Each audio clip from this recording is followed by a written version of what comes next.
radio. I found out all I needed to know. Check it out. Last night a DJ saved my life. Last night a DJ saved my life from a broken heart. Last night a DJ saved my life. Last night a DJ saved my life with a song. Last night a DJ saved my life. Last night a DJ saved my life from a broken heart. Last night a DJ saved my life. Last night a DJ saved my life with a song. Hey, listen up to your local DJ. You better hear what he's got to say. There's not a problem that I can't fix, cause I can do it in the mix. And if your man gives you trouble, just to move out on the double, and you don't let it trouble your brain, cause away goes trouble down the drain. Said away goes trouble down the drain.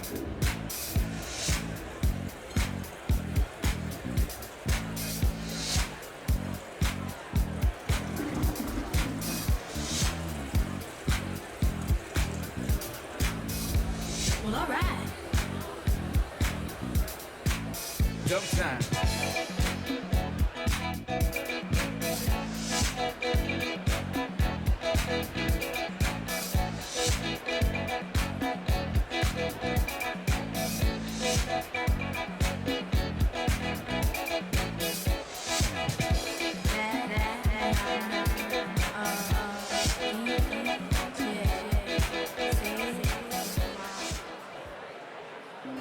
One thing that's been really impressive about working with Old National Bank is the ways they've been involved with us to support our mission. The types of philanthropy and practical supports that Old National Bank provides to clients like Common Bond allows us to do more in communities and live out these values.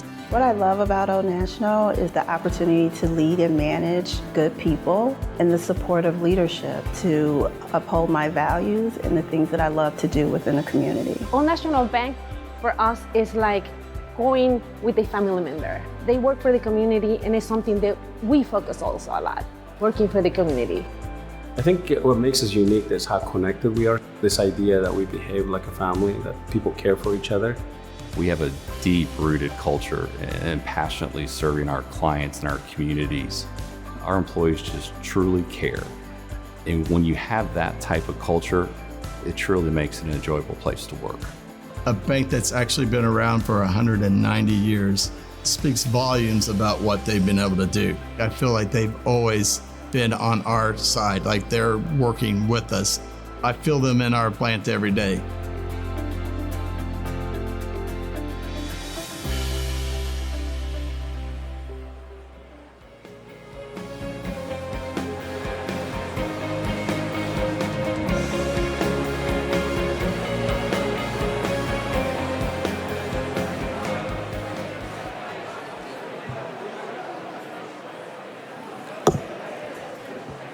Good morning, everyone, and welcome. Ray Grefsheim, North Dakota Business Banking Director for Old National Bank. On behalf of the entire Old National Bank team, I would like to welcome you to the Midwest Economic Outlook Summit. We are honored to serve as a premier sponsor of this important annual gathering, and we are grateful to the Fargo-Moorhead-West Fargo Chamber for the opportunity. It is exciting to see so many business leaders, chamber members, community stakeholders, and policymakers here today. Your leadership, insight, and willingness to engage in meaningful conversation are what make events like this so valuable. As you may know, late last year, we completed the transition of Bremer Bank into Old National Bank. It is an exciting partnership, largely because of the shared values and strong tradition of community banking from both organizations. What continues to define us is how we show up locally in each of the markets we serve, consistently and with a long-term commitment.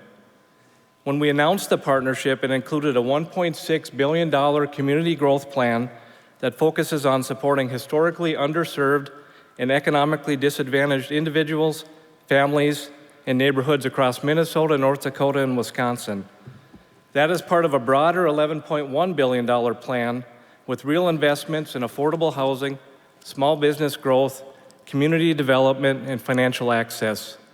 But our investment does not end with capital alone. Our team members are deeply engaged in the communities where they live and work. We have a strong spirit of volunteering, as shown by our annual Better Together Days, where thousands of Old National Bank employees volunteer their time and talents to support local organizations across our footprint. That spirit of service reflects who we are as a bank and why partnerships like this summit are important to us. I hope you find value in today's summit and the engagement opportunity it creates to help move ideas into action. Thank you for your leadership, your partnership, and joining us today. As we move into the next segment, we're shifting from economic outlook to operational impact. Up next is a fast-paced series of 10-minute industry insights, focused snapshots from leaders operating at the center of key sectors in our regional economy. The broader trends we've discussed this morning of inflation, labor markets, and capital conditions ultimately show up across many industries. Healthcare systems managing workforce pressures, manufacturers navigating supply chains and demand cycles, hospitality leaders responding to consumer behavior and staffing realities. Each speaker will offer a concise perspective of what they're seeing and how they're adapting. We'll move quickly, listen for patterns across sectors, where pressures align and where opportunity is emerging. Let's begin with our first Industry Insights speaker. Thank you. Ladies and gentlemen, please welcome to the stage Chief Financial Officer of Sanford Health Fargo, Kristen Herman.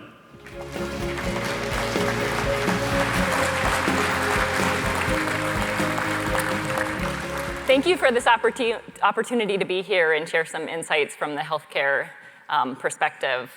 When we think about healthcare, we often think about that clinic visit we might be overdue for or the hospital you drive by on your commute to work. But in the Midwest, healthcare is more than just a place we go. It's a part of how our communities function, both practically and economically. Take someone we'll call Joe from, let's say, Lidgerwood, North Dakota. Over the past few months, he hasn't been feeling quite right and has decided it's time to make an appointment. He calls his local clinic to make an appointment, and the next available one is weeks, if not months away. And so what might sound like a small delay for one person is actually quite reflective of one of the more broader challenges that the healthcare industry is facing today. The demand for care is outpacing the workforce available to meet it. Healthcare right now makes up about 18.5% of the US GDP. That number is projected to grow to over 20% by 2033. Some of the drivers of this include increased demand for care as our population is aging. It's also chronic diseases are rising. Workforce shortages are pushing labor costs higher, and new advanced treatments, while they're powerful, are coming at an exceedingly high price. Right here in the Midwest, as you can see on this map, yes, here we go, there's the map. Healthcare accounts for over 12% of our workforce. In many towns, like right here in Fargo or my hometown of Bowman, North Dakota, the local hospital or clinic is the largest or among the largest employer in the area. So healthcare is not just a service that we use, it's a steady essential role, plays a steady essential role in our broader economy. So despite being the leading employer across the Midwest, we face significant workforce challenges. Here's what that might look like. Nurses and clinical technicians who are already taking on increased workloads are being asked to work extra shifts. This impacts burnout, schedules, access. Recruiting a physician or an advanced practice provider can take months, if not years, especially for those that are subspecialized. And in many cases, hospitals in the region are relying on internationally trained workforce, traveler staff, locum physicians to maintain services and ensure patients like Joe have access to care, especially a higher level of care when they need it. Healthcare also continues to operate within a challenging cost environment. As you can see on the map, the chart that'll come up here. In the dark blue bar is the consumer price index increase annually over the last 5 years. Right next to it is the annual increase in hospital operating costs over the last 5 years. And so consistently over the last 5 years, healthcare operating costs have exceeded the consumer price index. Everyday supplies like gloves, tubing, syringes, they experienced double-digit inflation during the pandemic, and those prices really never came back down. New pharmaceutical therapies and medical devices are offering new, advanced, and oftentimes life-saving treatments. but they are coming at an exceedingly high cost. And resources required to fulfill administrative requirements, things like prior authorizing services with insurance or documentation and regulatory requirements are exceedingly growing, driving hospitals to have to invest in areas of non-really patient-facing workforce and things like that. And unlike many other industries, hospitals can't simply raise their price to pass along those costs. The price we are paid is largely set by Medicare, Medicaid, and insurers, and that price really hasn't kept up with the price of inflation over the last 5 years. What that means is we have to innovate, find ways to be efficient, or in some cases make hard decisions to continue to serve our communities and provide health care. Policy also plays a significant role in shaping coverage and access. Federal legislation passed in July is affecting premium subsidies. It's poised to impact Medicaid eligibility in the coming years. And these changes really matter for hospitals because the demand for care will go unchanged whether or not patients have coverage. These changes also matter for patients like Joe. He's a farmer, purchases his coverage on the exchange. When that price goes up, he has to make a decision, find room for that increased premium in his budget, or potentially take a risk, go unchanged. That's important because that uncertainty can change behavior.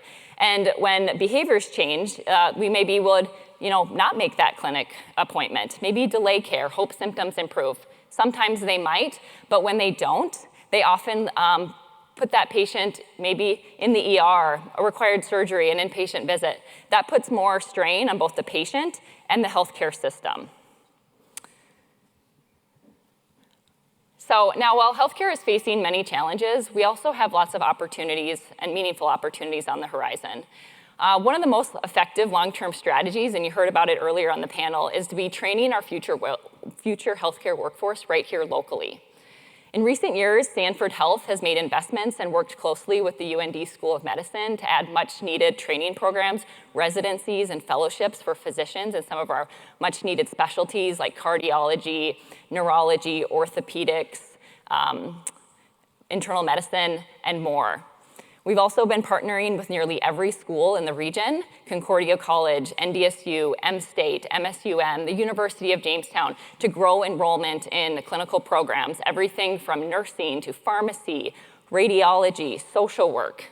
We're also working to connect with students as early as elementary age to introduce them to the healthcare field. So help them learn about jobs they may not know exist otherwise, such as respiratory therapy. And so while there is much more work that needs to be done, we've started to lay a strong foundation over the last 5 years that's going to help benefit all of healthcare in the Midwest. In recent years, technology is also playing a much more meaningful role in how care is delivered. There's now things like virtual nursing that helps support bedside teams, making care safer, helping reduce nurse burnout. Virtual care also connects communities like Lidgerwood to higher levels of care, giving patients like Joe access to a specialist he might have to travel for otherwise. And AI tools are being developed that are reducing administrative tasks. And what this means for clinicians is more time with their patient and less time with their keyboards. I truly believe we're just on the cusp of what technology can do to transform care. And finally, we're on the cusp of the largest rural health investment in US history. It's a $50 billion investment in care through the Rural Health Transformation Funds. This was part of that same federal legislation passed in July. The upper Midwest stands to benefit significantly. As you can see on this map here, North Dakota and South Dakota are projected to be in the top 5 per capita recipients of funds over the next 5 years, receiving significantly more on a per capita basis than those more densely populated states. These dollars can be used for things like modernizing facilities, expanding virtual care, investing in technology to reduce administrative burden, strengthening our workforce pipeline, and much more. Rural healthcare in the Midwest acts like a connected system. Rural patients receive primary care and lesser acute care close to home, and then rely on regional access points for more acute subspecialized care. And so this is how we stretch scarce resources to serve our patients best. And so investing these rural health dollars in that full continuum of care is going to be how we strengthen the full continuum. Small communities, mid-sized towns, regional access points. Imagine how Joe's experience might look differently if we put these investments to work effectively. And so, while healthcare is facing many challenges, we have an opportunity to make thoughtful, long-term improvements to transform care in the region. And as healthcare evolves, the economic impact will follow. Strong healthcare systems support strong economies. Thank you very much.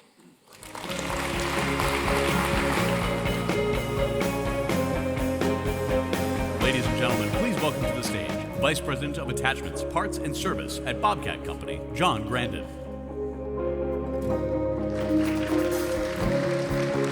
Thank you. Thank you very much. Excited to share a bit today. Really honored to be a part of this summit and to share a bit of my perspective on manufacturing. My talk today isn't about one company or factory or community. It's about manufacturing functions as a system, and we all have a part. We'll talk about people, infrastructure, reliability, and collaboration. Manufacturing represents 10 to 12% of the US GDP, and each dollar of manufacturing output supports many downstream dollars of activities in our communities. When people talk about the future of manufacturing in the United States, they may be thinking about bigger skylines, louder headlines. But our region, we're more focused on building than broadcasting, creating over promotion, and I think we do the work before we talk the talk. The Midwest has always been a place where we've had to build what we need because no one was going to do it for us. That mindset's built farms, it's built machines. Bobcat has built our foundation in the Midwest with 6 manufacturing facilities employing almost 4,000 people, all living and working in communities supporting the ecosystem. Because we see the Midwest as a competitive advantage, and so do many others. 1/3 of all US manufacturing employment is in the Midwest. Manufacturing is the backbone of our region. The blue dots on the map on the screen are the manufacturing sites within the upper Midwest. It's not just an industry category, it's part of how we all work. Supports families, small businesses, training programs, logistics companies, entire communities. And when manufacturing does well, the whole community benefits. When manufacturing is healthy, the whole economy feels it. And when it struggles, we all notice. 2025 presented some challenges, right? Around demand, cost structures, especially tariffs. And activity certainly cooled in some areas, but I think we do remain structurally resilient. Recent announcements like Deere bringing back 250 workers in Iowa suggest, I think, a better trend here and lead to some optimism on what the future looks like for manufacturing. However, almost every manufacturer, and actually almost every person that's talked on this stage has talked about one thing: workforce. The same challenge. I want to reframe that a little bit. I think workforce strain isn't necessarily a sign of decline. I think it's a sign of confidence in the Midwest's ability to deliver. Jobs exist. Almost 3 million people are employed in manufacturing sector in the Midwest. Investment exists. You heard about it. The data centers, the new places that capital is flowing. Industry exists. I think the real question here is whether our communities are aligned enough to support that demand. How reliable are we?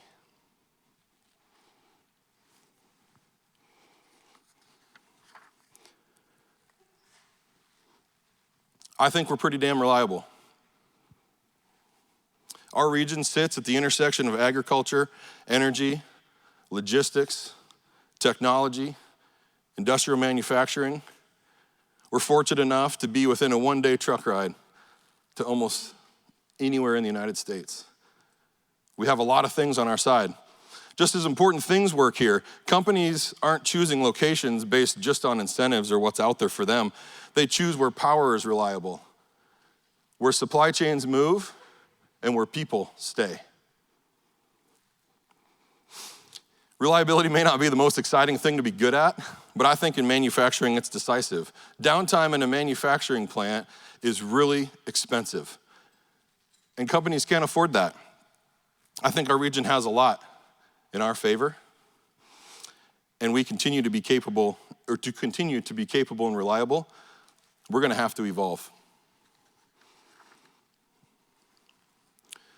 Work is evolving, right? Just like the manufacturing environment's changing quickly, the work has become more technical, more automated.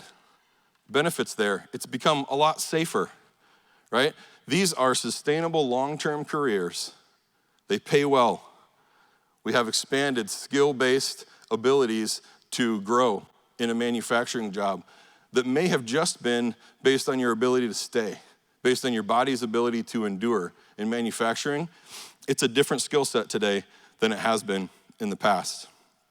And I think the regions that win are gonna be the ones that help people transition into these roles, not fear them. I think we have strong foundation of education, from our employer initiatives that are going on to our tech colleges, our traditional universities, that I think helps advance our region's ability to rise to this challenge. The fundamentals are on our side. Manufacturing success is a regional strategy.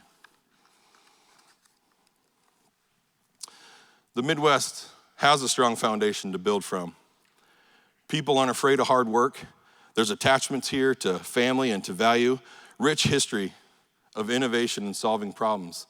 I've been fortunate enough in my career to travel to foundries and fabricators and factories all over the world, and I would put the people in the Midwest up against any of them. But the future of manufacturing won't be decided by one company or incentive or industry or community.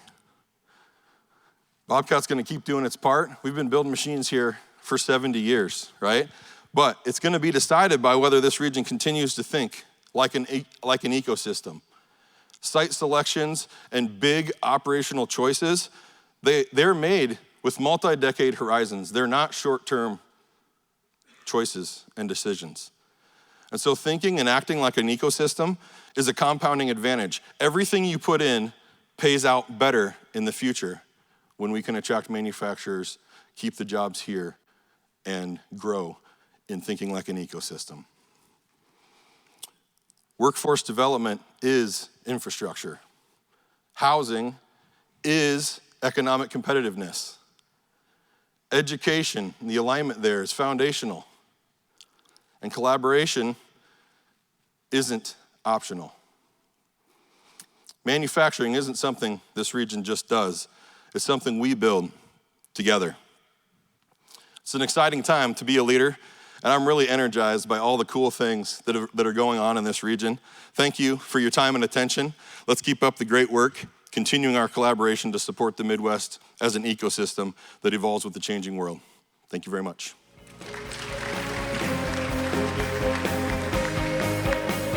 Ladies and gentlemen, please welcome to the stage President and CEO of Hospitality Minnesota, Angie Whitcomb.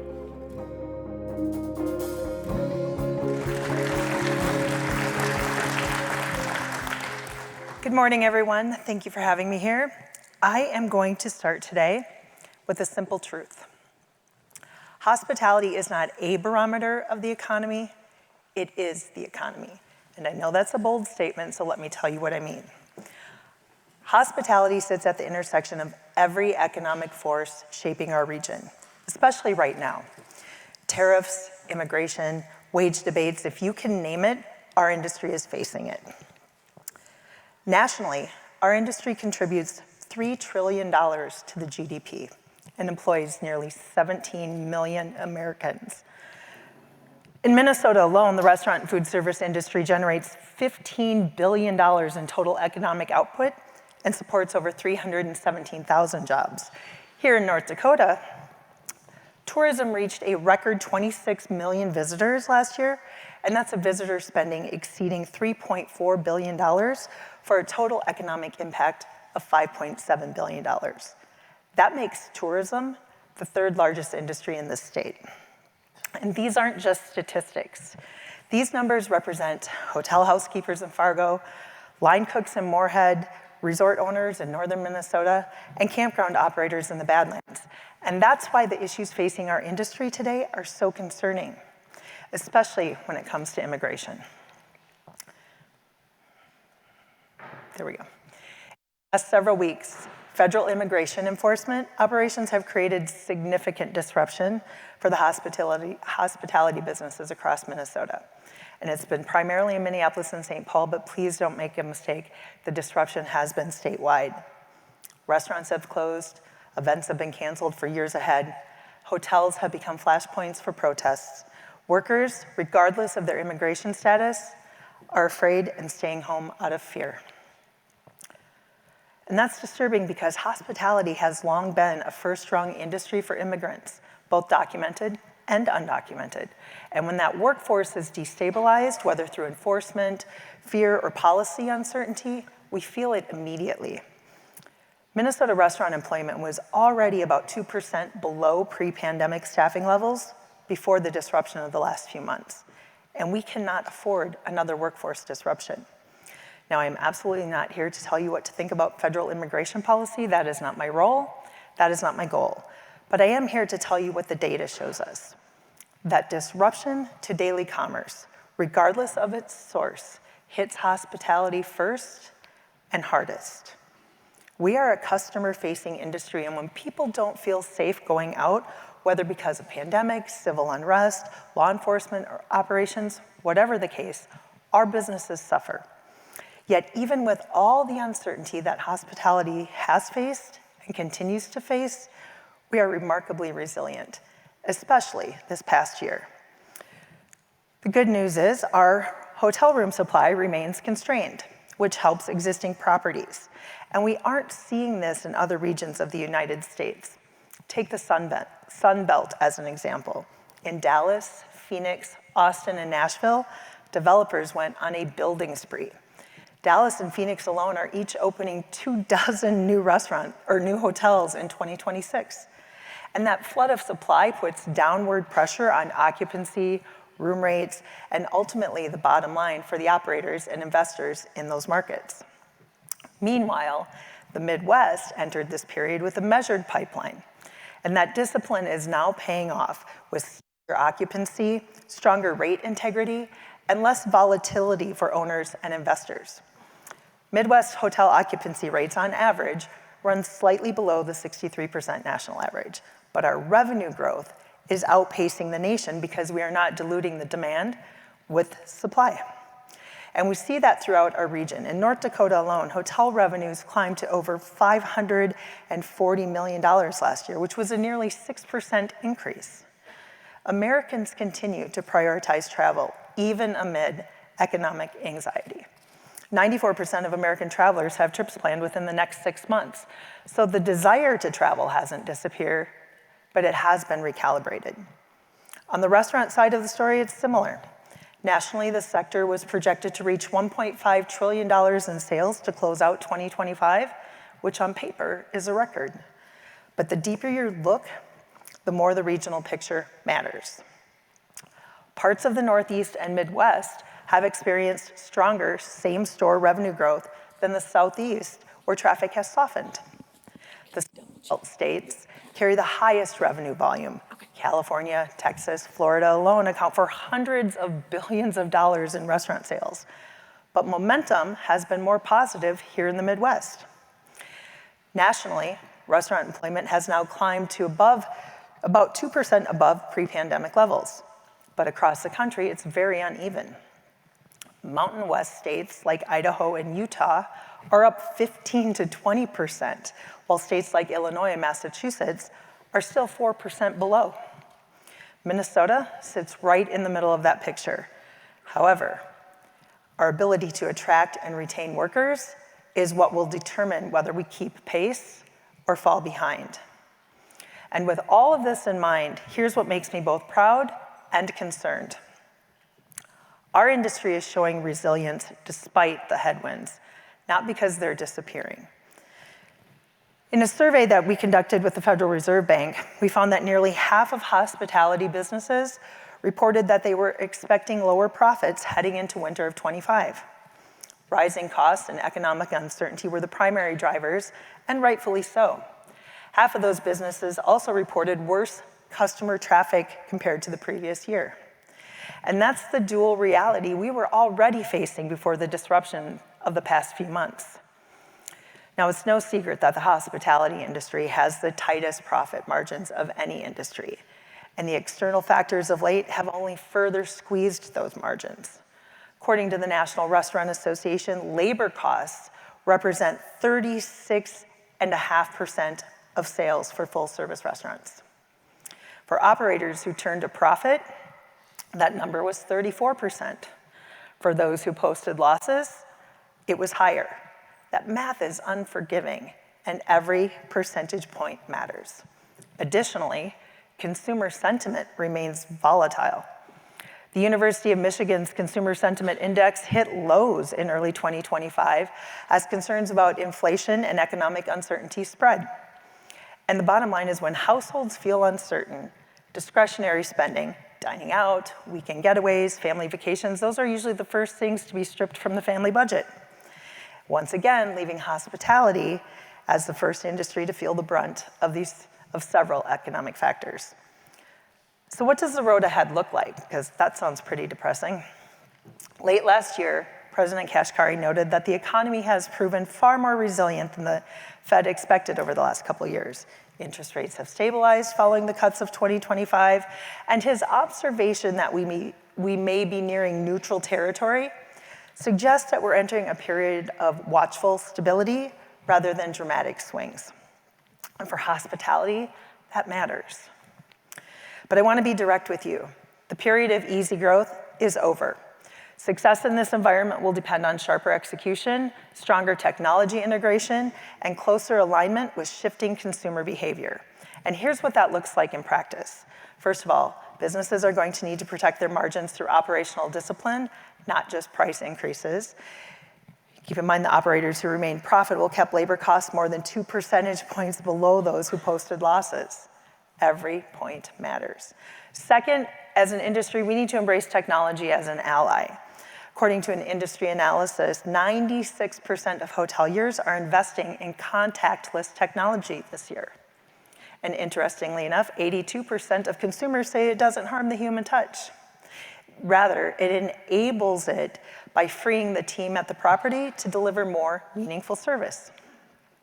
And third, operators are going to need to stay engaged in policy conversations at every level. At Hospitality Minnesota, we advocate for clarity. We advocate for predictability. We advocate for policies that allow our businesses to operate and our workers to show up. And that's not a partisan position. That's a survival position. But the hospitality industry, we contribute $3.6 billion in tax revenue to the state of Minnesota alone. We believe we've earned a seat at the table. So let me close with this. Nationally, CoStar and Tourism Economics are projecting what could be the first full year decline in revenue per available room since 2020. Industry-wide, margins are tightening. The forecasters have downgraded their outlook 3 times in the last year alone. But we've seen this before. Tampa's hotel market swung wildly on hurricane displacement. Las Vegas stumbled when conventions pulled back. And even gateway cities like New York and Boston, with all of their corporate demand, are navigating a new normal where midweek business travel hasn't recovered fully. And in that national landscape, the Midwest story stands apart. A recent report by Cornovus Capital described the Midwest as one of the most stable hospitality regions in the country. And that stability didn't happen by accident. It happened because of all the operators, the investors, the community leaders in rooms like this one who show up every day, solve problems, and work to keep the doors open. We are the industry of first jobs and lifelong careers. We are the industry that brings families together for birthdays, graduations, reunions. And we are the industry that turns visitors into residents And North Dakota's own research shows that nearly 80% of new residents report moving here after they came to visit. But right now, parts of our industry are hurting. Businesses are closed, workers are afraid, consumers are afraid. The disruption is real. This is another hard season for us. But in this region and in this industry, we know something about weathering hard seasons. We adapt, we support each other, and we keep building. Thank you.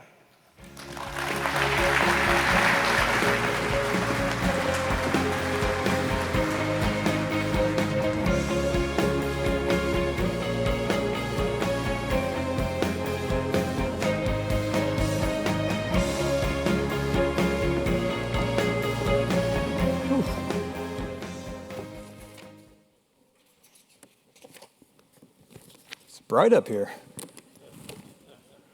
Good morning, everyone. My name is George Tippins, and I serve as the Vice President of Finance and Administration for Minnesota State Moorhead. I have the privilege of taking us into the final segment of today's summit, an exploration of the global trade lens on the economic outlook, where we'll be examining how U.S. trade strategy, geopolitics, and shifting policies are shaping North American markets, and how global uncertainty translates into real impacts for key Midwest industries like agriculture and manufacturing. Our final speaker brings deep expertise to this conversation.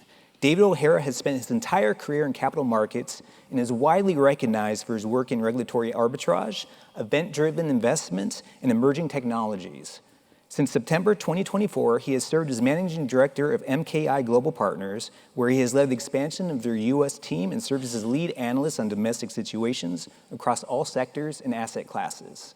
Previously, David spent more than a decade at Washington Analysis as Senior Vice President of Policy Strategy.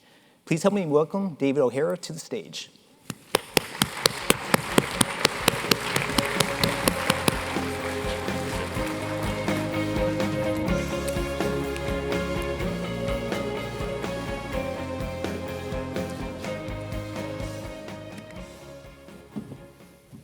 So I'd like to start today by thanking the Chamber for having me. Obviously very honored to be following the prestigious list of guests today.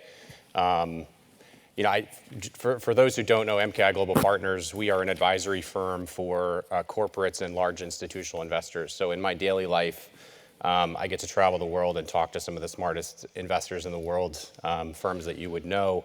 And in those meetings, I don't speak at them for an hour. This is obviously only 25 minutes, but I would love for the audience to engage me with questions. There is nothing off limits. Obviously, when the Chamber presented me with the topic of geopolitics and trade, I was sort of like, oh, geez, where do I even start? So obviously, I could talk to you for 2 hours, but we'll keep to the 25 minutes to keep Shannon happy, and obviously would prefer for folks to ask me some questions. But I think most importantly, when sort of thinking about trade and sort of the geopolitical situation that we're faced with today, chaos obviously is part of the strategy. The idea that there is this constant evolution of talking points, insertion of both the president and his administrative team into the conversation is certainly part of the strategy. I spend a lot of time down in DC, whether it be at the NEC, the CEA, the Treasury Department, sort of actively engaging with the administration. And I think very often the question comes up, what is the overall goal here in terms of both trade policy as well as foreign policy? And I think there's, sort of one of the driving forces is really about changing the conversation, moving it away from a lot of the sort of traditional, sort of reassessing the conversation that we've all sort of become accustomed to, which is, reducing tariff barriers, free trade, the idea that we outsource to low-cost markets, we become sort of a primary consumer, and that as a result, we all benefit. And I think, this region in particular, if you move, a little bit further east from here, we've seen that maybe those regions have not benefited as much from sort of this free trade push that was sort of very incumbent of, sort of the 90s and the early 2000s. And, again, I think the tariff strategy in particular, has been, again, trying to sort of reset some of those relationships. For those who didn't have a chance, would really strongly encourage you to go back and watch Secretary of State Rubio's speech at the Munich Security Conference last weekend. I think his message was pretty clear. We want to sort of change the status quo, but at the same time, we recognize the importance of a lot of our international partnerships, including NATO, including it with the European Union. And again, that is not necessarily to say that the European Union is not an important partner of ours or that everything about our relationship with the European Union is cozy. But I think what, again, is really important is that it sort of brings to the fore a discussion about, is the current relationship that we have with some of our trading partners the right one? And are we necessarily benefiting in the right way from the way that policy is currently conducted? I'm going to stop there. I know Georges has a couple of questions to sort of keep me on task so that I don't just sort of spray information at you guys for the next 30 minutes.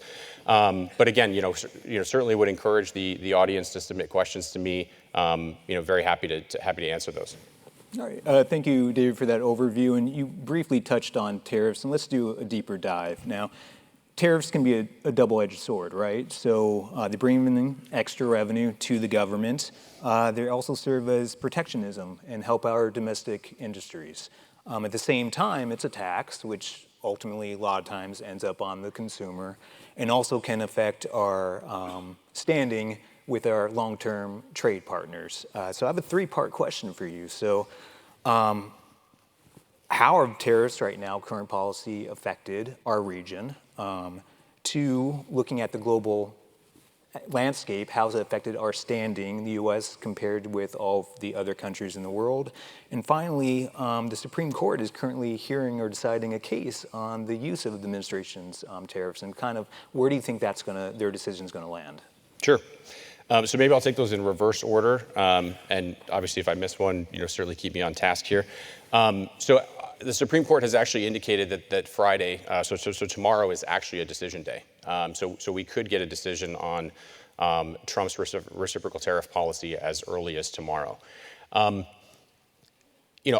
think it's my personal view is that the Supreme Court has been very good about walking a very, very fine line of supporting the administration while also obviously upholding the Constitution.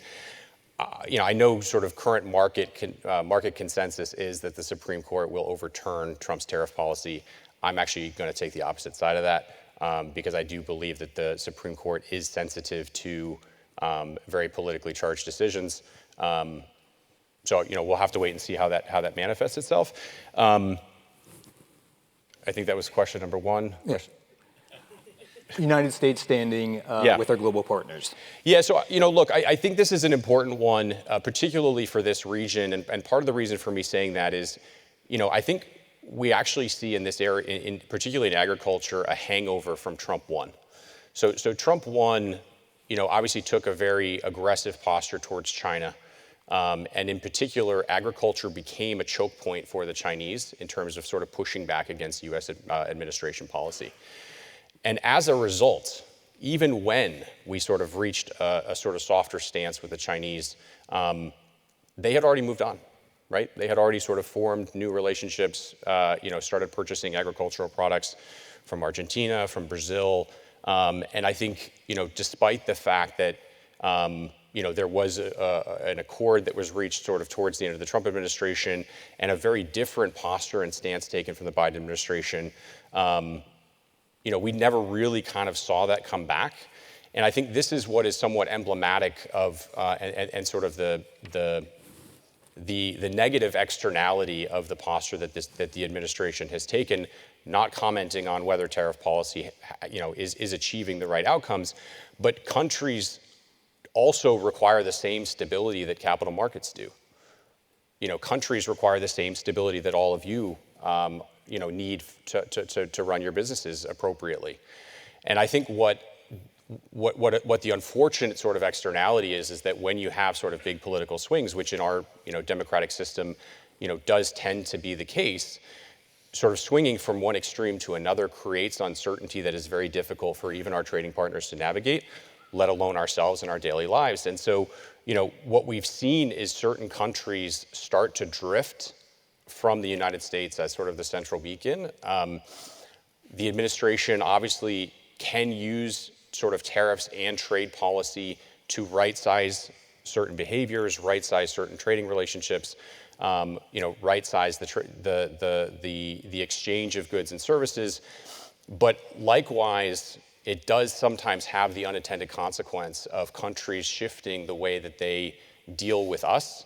And I think, most notably where I've seen that and has actually caused the administration to shift posture a little bit in two instances. One was in the context of Brazil, and the other was in the context of Canada, where we saw, Mark Carney just recently, making a trip to China, reaching some agreements with the Chinese. And I think that has caused the United States somewhat to soften, I'm going to maybe not say soften because we're still pretty aggressive towards Canada, but somewhat soften our position towards Canada, precisely because there's this recognition that in the event that we maintain a really, really strong posture, that does often result in a shift away from the United States.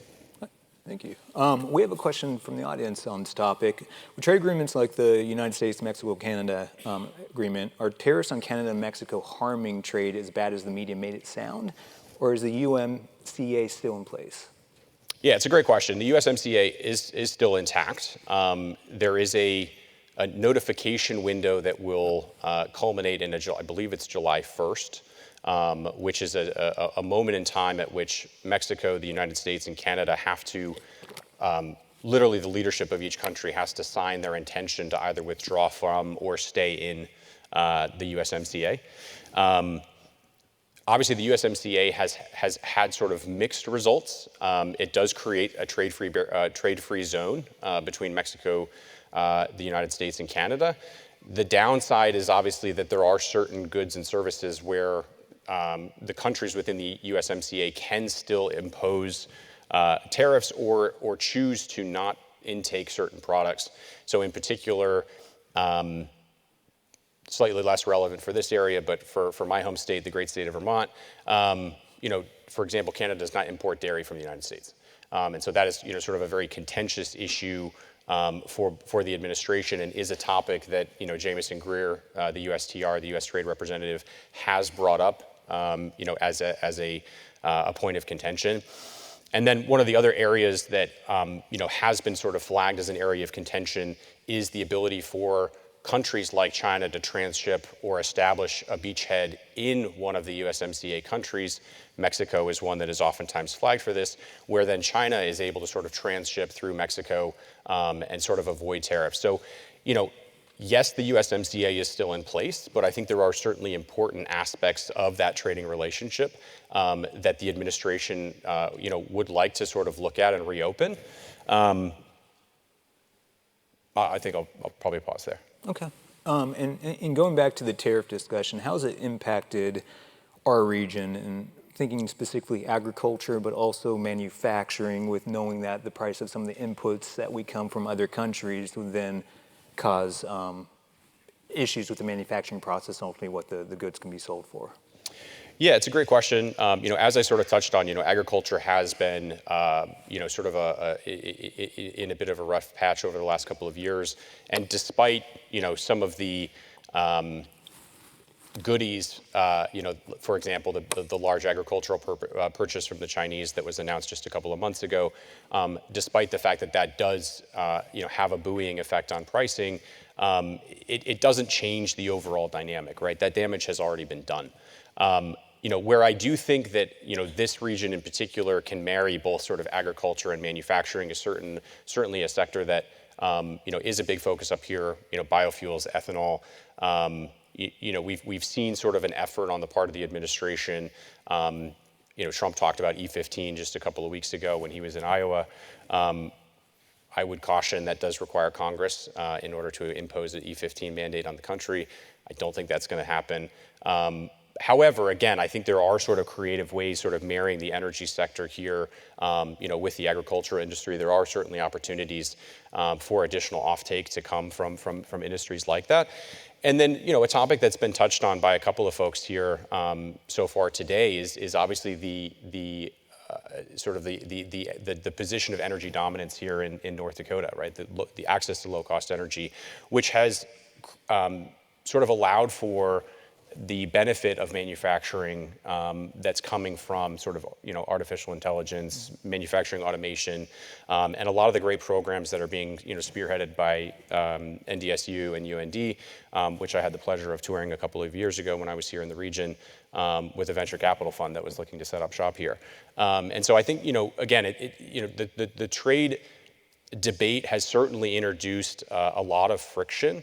But I think President Kashkari this morning, I think sort of said, focus on those things that you're able to control. And certainly in this region, I think there are some really, really interesting areas of overlap where again you can marry sort of the agricultural industry with sort of manufacturing and with energy as well, to sort of say how can we sort of navigate this, provide our own sort of offtake, for a lot of the abundance that comes out of this region.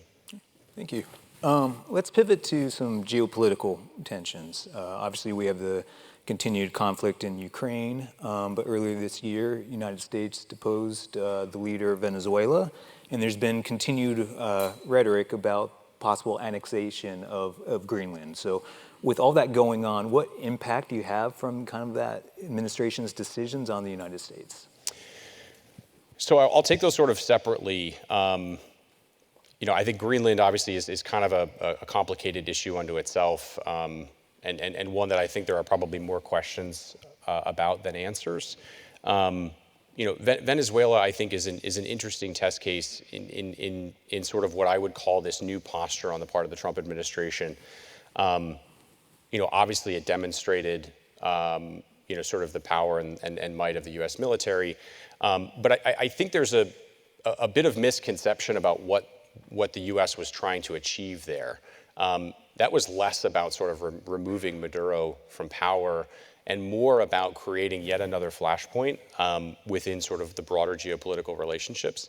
And what I mean by that is, Venezuela obviously very resource rich, lots of oil, lots of critical minerals, was very close with Iran, was very close with China, right? And so by sort of taking over that sort of that situation, we removed a number of flashpoints for us that were sort of complicated. The other thing that I think is currently happening in the context of sort of the broader trade relationship, as it relates specifically to, Venezuela, is, the idea that as countries look a little bit more inward and become somewhat more protectionist, as a result, countries themselves then also need to ensure that shipping lanes remain open, that they are able to defend their borders, and that sort of the countries that surround us are equally aligned with our interests. And in my mind, that's precisely what Venezuela was really about. It was about sort of securing, sort of critical minerals and access to oil, keeping it out of the hands of adversaries, but also kind of creating additional friction points to sort of in negotiations with some of our adversaries. Thank you. We have a couple more audience questions, which is great. David, can you give examples of positive ways trade agreements and tariffs work in our region and country? Yeah, so probably slightly more Minnesota than North Dakota. So I had the pleasure for actually most of my time, 24 and 25, sort of tracking the Nippon Steel's acquisition of U.S. Steel here in the United States.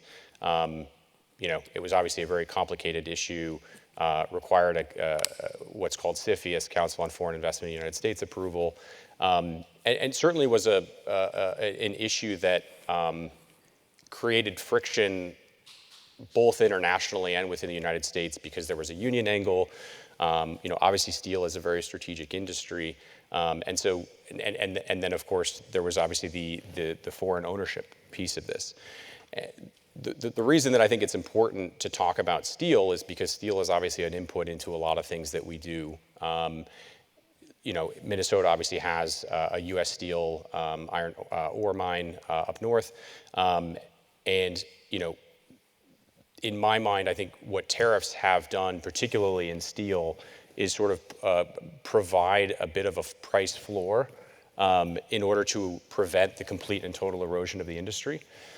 And I know that oftentimes when we talk about trade, and I'm not going to sort of pick sides here in terms of whether I'm on the side of free trade or not, but I think oftentimes when we think about sort of tariffs, we think about it in the context of being protectionist. And I think what's important to remember is a lot of the countries that we deal with, that we trade with, don't play necessarily by the same rules that we do, right? And so that sort of requires us to, at times, implement policies in order to support industry or in order to sort of provide a little bit more of a level playing field. And obviously with the intention that if subsidization of the steel industry in China were to come down, then the hope is that we can also reduce tariffs here in order to reduce input costs. But I do think that oftentimes we sort of think about things in absolutes, and I think there is an important sort of a pathway between sort of where we are today and where we hope to go. And so I think from that perspective, tariffs have had the desired effect of maintaining competitiveness in the industry. Well, what's up?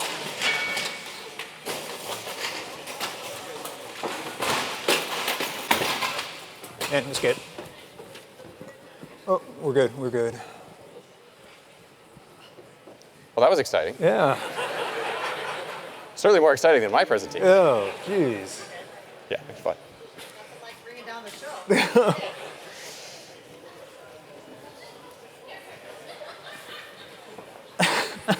A little excitement there. All right. I'm glad everyone's safe.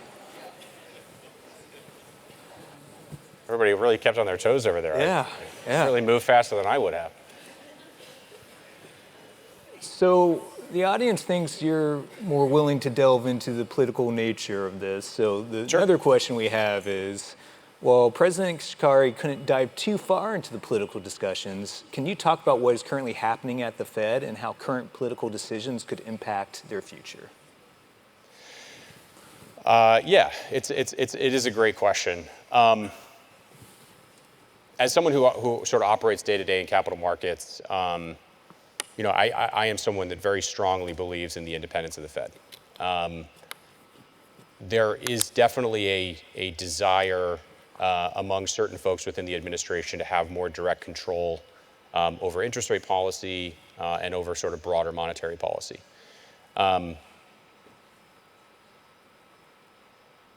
Obviously, the decisions that are made, maybe let me take a step back.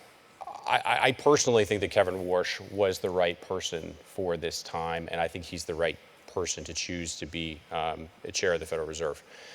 He's someone who served, obviously, on the Federal Reserve before. He's someone who certainly understands the importance of the independence of the Fed. And he's also sort of a student of, one of my big, someone that I, sort of idolize in some ways, Stan Druckenmiller, who's, one of the greatest investors of certainly my lifetime. And so, I think certainly what's happening at the Fed is unfortunate, but I do think that there are people within this administration, including the president, that understands the importance of the independence of the Fed, understands the importance of how markets perceive the politicization of systems. And so I actually take a slightly more pragmatic approach rather than sort of overreacting to sort of the politicization of things. I tend to think that the administration understands the sensitivities there. Yeah, great, thank you. I'm gonna have to stand up to read this last one. As companies evaluate where and when to invest, how critical is a stable and predictable policy environment? And how does policy certainty influence long-term capital investment, expansion, and job creation? Yeah, this is a great question.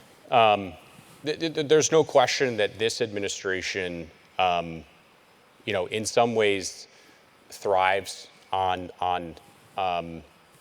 volatility, right? And again, I view it more as a less of a bug and more as a design. It doesn't make our lives any easier. certainly as business owners, as folks in this community, certainly for my clients who are, again, largest investors, and certainly for the companies that we advise, policy certainty, I think, is precisely why, in my mind, oftentimes the best thing the government can do is just get out of the way.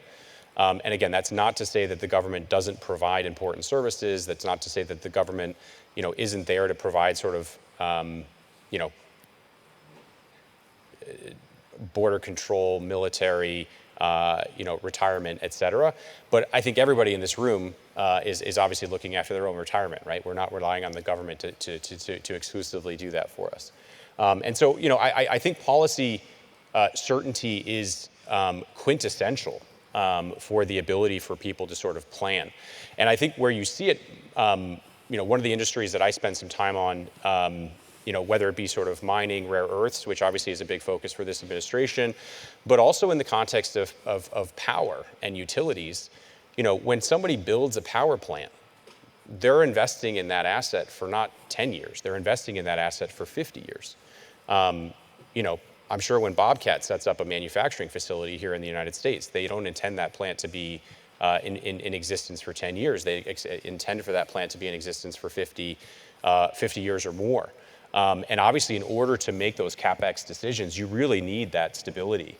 And so I think, part of what I think sort of the push-pull dynamic that the administration has currently been sort of playing with a little bit is a bit of this sort of carrot and stick approach, where on the one hand, we're providing sort of incentives for certain industries and certain companies to sort of plant roots and put and manufacture here.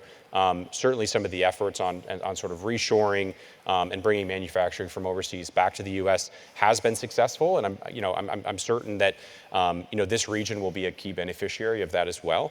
But obviously the tariff policy has the opposite impact, right? Tariffs on the one hand create an incentive to manufacture here in the United States, but for multinationals who are looking to sort of invest, it's increasingly difficult for them to sort of determine, should I be here or should I be there? What's the next administration going to do? Is it going to be aligned with what's currently happening? If I'm currently going to build a power plant in a particular state, whether it be coal-fired, gas-fired, or nuclear, is the future administration's priorities going to align with the current administration? And how do we sort of provide a bit of a glide path for that? And so I do think that these are quite, it's a great question. These are precisely the questions that I think the current administration, is struggling with. And I think sometimes, one of the flaws of a democratic system is, again, sort of the fact that you do have to sort of traverse from, one ideology to the other and find ways to sort of marry that. I'm optimistic that I think the business community, particularly in this administration, I strongly encourage, everybody in this room. I'm down in DC all the time. This administration in particular is very accessible. I know a lot of the local community leaders here have great access to the members of Congress and the senators from this state. I know the governor's office here, spends a lot of time, sort of dialoguing directly with, whether it be the USDA, whether it be with other agencies in the government. And so, I really would strongly encourage, those of you folks in this region, who do have sort of real kind of acute issues, to flesh those through the system, including through organizations like the Chamber. Okay, great. You talked about, the need for stability, and we're living in volatile times right now. And I think we saw that with the Inflation Reduction Act, where there's a lot of energy credits, and then people kind of had to pivot with that new administration. And so that's kind of the challenges with the tariffs, is if there's new administration, will continue, and how do you actually drive investment? So thank you for sharing that. We're ending up close to our time. I just wanted to have any closing comments you may have. Yeah, look, I think, first of all, as someone who went to college here, I happen to marry someone from Minot, North Dakota. So I still come back here at least once or twice a year, and I'm always amazed by both the kindness and the resiliency of the people in this state. I think despite the volatility, it's important to view it within the broader context of changing. changing the conversation, which I think was important, right? I think oftentimes, we sort of fall into the habit of assuming that the way things are today is the way that they'll always be. And I think we understand, we're certainly seeing that now in the context of technology. We've certainly seen that in the context of the evolution of, adversaries that were adversaries of ours 30 years ago are no longer. Adversaries of ours 80 years ago are no longer. And yet, sort of constantly thinking about how can I evolve, how can I sort of incorporate, those ever-changing components into my business, into my life. I think that's incredibly important. And I certainly know that this state has really sort of grasped with both hands a lot of the innovation. Grand Farm, Grand Sky, two other great projects in the area that I think are sort of marrying some of the really exciting aspects of future industry. And so, I would say, despite all the volatility, I tend to be a lot less hysterical about it. I think, at the end of the day, there is always a light at the end of the tunnel and a reason for optimism. Well, thank you, David. Please give David a round of applause. Thanks, everyone. Thanks for doing that. Thank you, David. All right, thank you, everybody. That comes to the close, right? And so, especially with a little bit of excitement, we apologize. This is what happens sometimes. So we'll just roll with it. Thanks again to David, and seemed pretty resilient in the whole part of things. So we want to thank you all for joining us today for this very important discussion. Thank you to Old National Bank. They truly are a tremendous partner of ours. And to all of you for submitting questions and being really engaged in the conversation. We look forward to the future here. It's very optimistic. Yes, there are challenges. The reality of it is when we can bring all of you together, that's how we create solutions that allow us to tackle those challenges and continue to thrive. So we're shaped by this interaction that we have with all of you. As we look forward, in Q2, we'll have our Midwest Agriculture Summit. In Q3, we will do our IT Summit, which will be really focused on AI this year. And in Q4, we do our Energy Summit. So you'll hear much more about those three industries as we move forward. Once again, it was such a great pleasure to have President Neel Kashkari with us. We try to get him back as much as we possibly can to our region. And finally, we would just really encourage you to continue to get involved and stay engaged with our community, whether that be in higher education and K-12 and career-based learning, experiential work, to our programs that we offer, joining us in our public policy trips. We've got Day at the Capitol in St. Paul coming up soon, and a DC fly-in where we take a group of business leaders out to DC in May.